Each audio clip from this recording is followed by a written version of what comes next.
Hello students.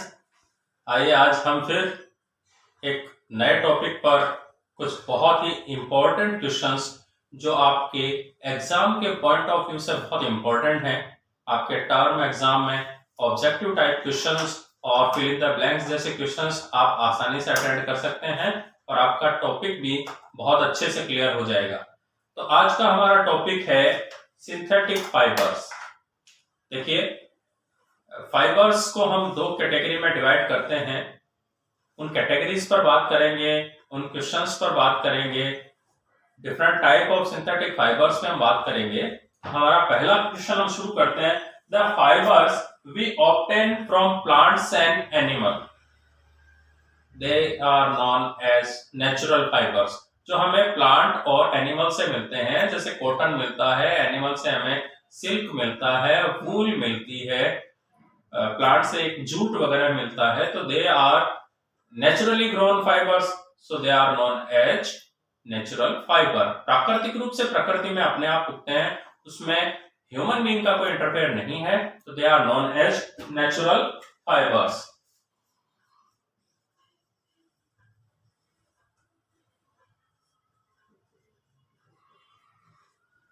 Next question, the fibre which are made by human beings, तो उनको हम बोलते हैं सिंथेटिक फाइबर्स, जिन्हें इंसान बनाता है, कृत्रिम रूप से बनाता है, कुछ केमिकल्स वगैरह का यूज करके बनाता है, तो they are known as artificial fibre और synthetic fibre.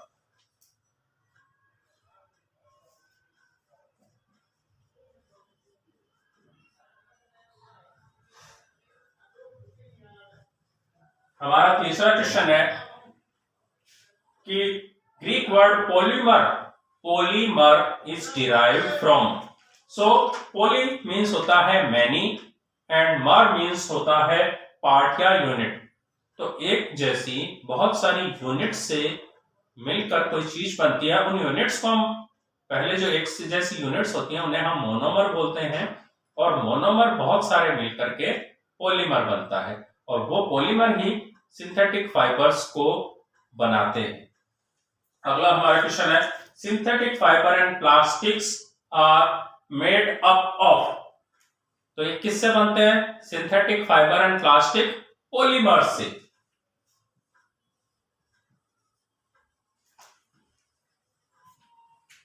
Next, a polymer is made up of many repeating small units.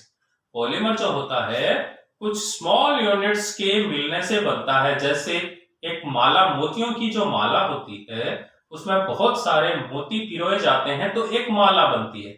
आप उस माला को पॉलीमर कहेंगे तो एक मोती को मोनोमर बोलते हैं। मोनो का मतलब वैसे भी साइंस में एक होता है, तो उस एक सिंपल यूनिट को हम बोलेंगे मोनोमर। अगला क्वेश्चन है, monomers arrange in polymers in two pattern. Monomers जो मालाएं होती हैं हम उनको दो तरीके से अरेंज करते हैं। एक तो सीधा लाइन में अरेंज करते हैं और एक इस तरह से क्रॉस। एक तो सीधी लाइन में अरेंज होता है और एक इस तरह से क्रॉस में होता है। तो हम उसको फर्स्ट को बोलते हैं लीनियर अरेंजमेंट, और सेकंड जो होता है उसे हम बोलते हैं, इसको अगर मैं छोटे से दिखाना चाहूं आपको तो इस तरह से, ये देखिए एक लाइन में मिल रहे हैं, इसको हम बोलेंगे लीनियर अरेंजमेंट। और दूसरा होता है क्रॉस लिंक्ड। क्रॉस लिंक्ड में क्या होगा, लीनियर के साथ साथ वो नीचे की तरफ भी जुड़े रहेंगे, ऊपर भी जुड़े रहेंगे इस तरह से, तो वो क्रॉस लिंक्ड पैटर्न कहलाता है। अगला हमारा क्वेश्चन है, give some example of synthetic fibres. जिन्हें इंसान बनाता है उन सिंथेटिक फाइबर्स के एग्जांपल देखिए, रेयन, नायलॉन, पॉलिएस्टर,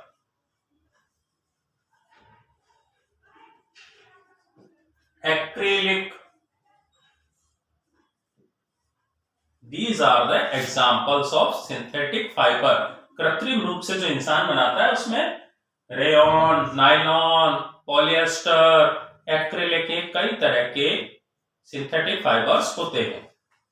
अगला क्वेश्चन है हमारा, rayon is also known as, तो rayon is also known as artificial silk.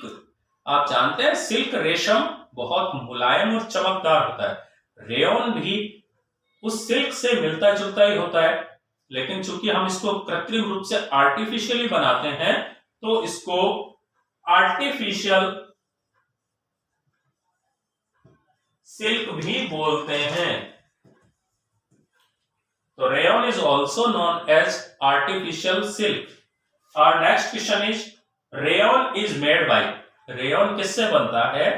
तो बेसिकली हम सबसे पहले लेते हैं वुड पल्प, पेड़ों का पल्प लेते हैं, वुड का पल्प लेते हैं। उसके बाद में उसको किस में डिसॉल्व करते हैं? एल्कलाइन क्षारीय मीडियम में, एल्कलाइन मीडियम में उसको डिसॉल्व करते हैं। इन दोनों के मिलने से एक गाढ़ा पेस्ट बनता है, उस पेस्ट से पहले फाइबर बनता है और उस फाइबर को हम किसमें से? सल्फ्यूरिक एसिड में से गुजारते हैं तो स्ट्रॉन्ग फाइबर बन जाता है। इसको H2SO4, ये फॉर्मूला है सल्फ्यूरिक एसिड का। तो इस फाइबर को जो हमने वुड पल्प और एल्कलाइन मीडियम को मिला के एक पेस्ट बनाया, पेस्ट को बारीक छेदों में से दबाव के साथ निकालते हैं तो उससे फाइबर बनता है। उस फाइबर को H2SO4 एसिड से गुजारते हैं तो हमें रेयॉन फाइबर मिलते हैं। अगला हमारा है यूज ऑफ रेयॉन। देखिए रेयॉन आर्टिफिशियल फाइबर है और बहुत यूजफुल है। कहां कहां यूज होता है? जैसे स्पोर्ट्स वियर में, आप लोग जो स्पोर्ट्स के ट्रैक सूट वगैरह पहनते हैं, है ना, लोअर अपर, ये सब टाइज वगैरह होती हैं, आपने देखा होगा टाई जो लगाते हैं बहुत चमकदार और रेशमी और बहुत मुलायम होती हैं। इसी तरह से ब्लाउज वगैरह होते हैं, लेडीज पहनती हैं, जैकेट्स होती हैं, ब्लैंकेट्स होते हैं, जो मुलायम कंबल देखे होंगे ना आपने, फैंसी मुलायम कंबल होते हैं, वो इससे बनते हैं। बेडशीट्स, चमकीली रेशमी बेडशीट्स बनती हैं। टेबल क्लॉथ, जो टेबल पर हम बिछाते हैं सुंदर से, वो कारपेट, जो नीचे पैरों के नीचे बिछाने, आंगन में बिछाते हैं कारपेट वगैरह, वो सब इससे रेयॉन से बनता है क्योंकि ये बहुत मुलायम और चमकदार रेशम जैसा अच्छा दिखता है। अगला हम चलते हैं, first synthetic fibre entirely made by chemicals. तो ऐसा देखिए रेयॉन में हमने क्या देखा? कंप्लीटली केमिकल मेड नहीं है, उसमें वुड पल्प का हमने यूज किया है। लेकिन जो सबसे पहला ऐसा जिसमें सब कुछ केमिकल से बनाया था, नेचुरल हमने कुछ नहीं लिया था, दैट वाज नायलॉन।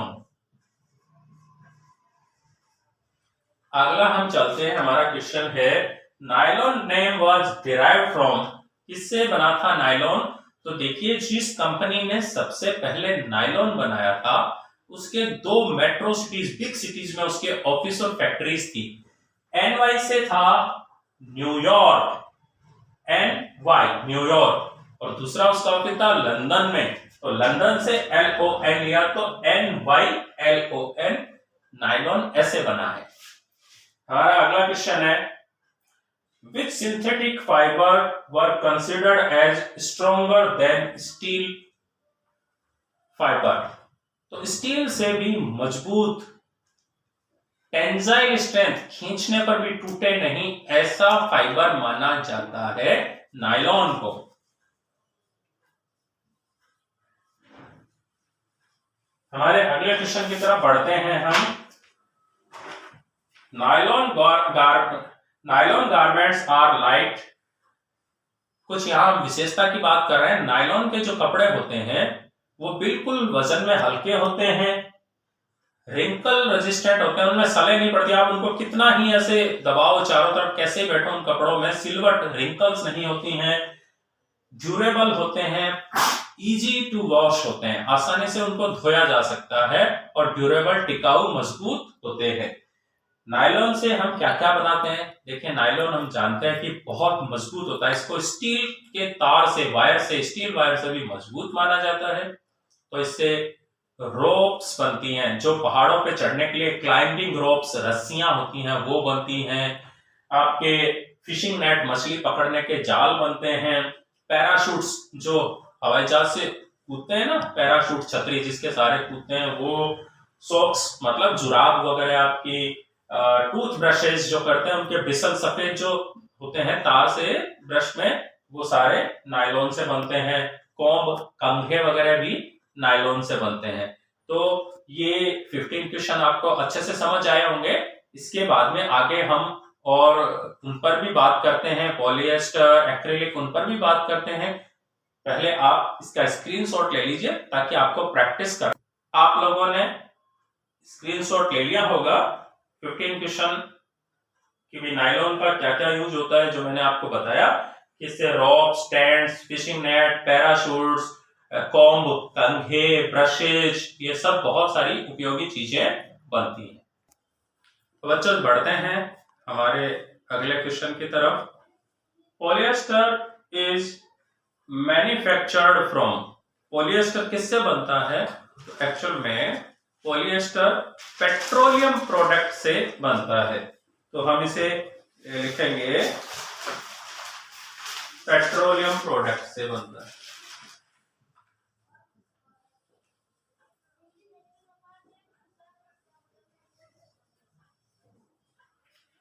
अगला है polyester is made bye repeating units of.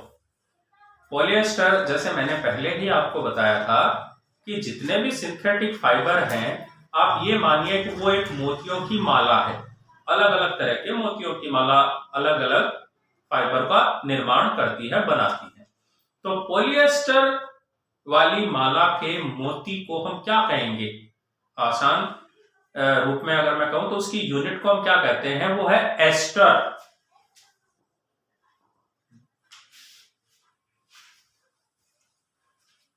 Ester. Poly means many and ester, तो पॉलीएस्टर। अगला question, combination of polyester and cotton is known as. देखिए, पॉलिएस्टर की एक खास बात है, आप उसमें अलग अलग चीजें मिलाइए और अलग अलग क्वालिटी के फाइबर आपको मिल जाते हैं। तो पॉलिएस्टर में जब हम कॉटन मिलाते हैं तो उसे हम बोलते हैं पॉलीकोट। पॉलीकोट। तो उसमें कॉटन की क्वालिटी भी आ जाती है। अगला है इसी तरह से, पॉलिएस्टर में अगर हम वूल मिलाएं तो वो कहलाएगी पॉलीवूल।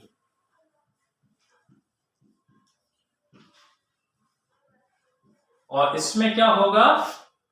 वूल की प्रॉपर्टीज आ जाएंगी। ये सर्दियों में, विंटर में वियर करने के कपड़े बन जाएंगे, गर्म रहेंगे। अगला क्वेश्चन है एग्जांपल्स ऑफ पॉलिएस्टर। देखिए, पॉलिएस्टर एक कैटेगरी है, उसमें अलग अलग चीजें मिला के हम अलग अलग तरह के फाइबर्स बनाते हैं, जैसे कि आपने पॉलीकोट और पॉलीवूल में देखा। उसी कैटेगरी में हम आगे बढ़ते हैं तो टेरिलीन, टेरेन, डेक्रोन, ये भी पॉलिएस्टर की ही अदर वेराइटीज हैं। हमारा अगला क्वेश्चन है full form of PET.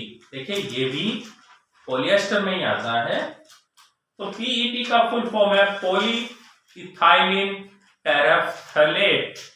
Poly ethylene terephthalate. आप इसकी स्पेलिंग भी अच्छे से याद कर ले, क्योंकि पीईटी की फुल फॉर्म को तो बड़े कंपटीशन एग्जाम में भी पूछा जा चुका है, और इसलिए भी कि इससे क्या क्या बनता है।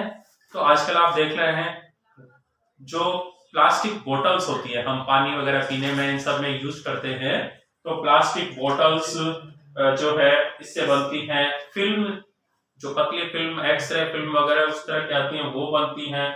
बर्तन, यूटेंसिल्स, वायर वगैरह, ऐसी बहुत सारी चीजें इससे बनती हैं। अगला, which synthetic fibre is known as artificial wool. Artificial wool किसको बोलते हैं? कौन सा सिंथेटिक फाइबर है? तो artificial synthetic wool is acrylic. ACRYLIC। RYLIC।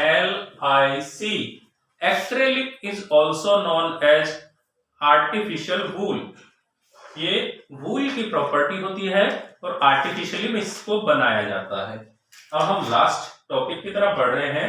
आपने देखा कि सिंथेटिक फाइबर के यूजेस तो बहुत सारे हैं कि ये ड्यूरेबल होता है, धोने में आसान रहता है, रिंकल फ्री होता है, सस्ता होता है, लेकिन कुछ इसके डिसएडवांटेजेस भी हैं सिंथेटिक फाइबर्स के। क्या हैं इसके?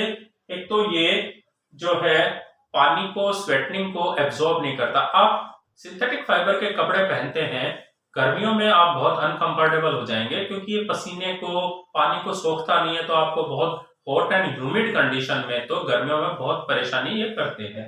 दूसरी इनकी एक प्रॉब्लम ये भी है कि these synthetic fibers catches fire very easily and rapidly।